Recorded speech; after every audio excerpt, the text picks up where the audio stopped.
Chonde mnaokuja na watoto Kariakoo kuwanunulia nguo, jamani, angalieni muda wa kuja kununua nguo.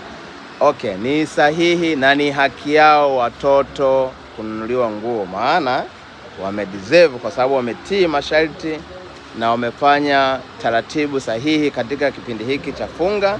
Kwa hiyo kwenye sikukuu zao, jamani, kwenye sikukuu inatakiwa wapewe chote kitu. Lakini sasa muda mnaokuja nao hao watoto Kariakoo ni muda mbaya, unakuwa na vurugu sana, population za kutosha.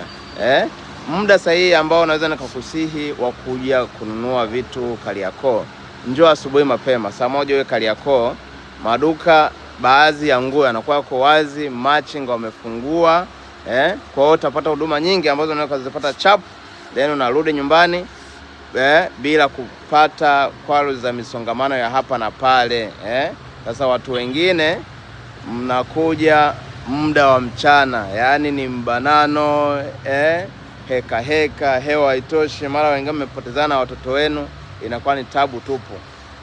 Heri ya nyie mnawanunulia watoto. Wewe ambaye humnunulii unakwama wapi? Wakati kwa bajeti hata ukija na 10,000 hapa Kariakoo utapata nguo za mtoto, sababu kuna ambazo wanaziuza 2,000, kuna ambazo wanauza 5,000, 1000 ngapi, ni kulingana na bajeti yako, zipo za mpaka laki na kuendelea. Lakini wewe sasa ondoa visingizio, ila tu zingatia muda wa kuja Kariakoo, maana mambo ni mengi. Okay, anyway, now tuko open maduka yetu. Karibuni sana, tunawangojea.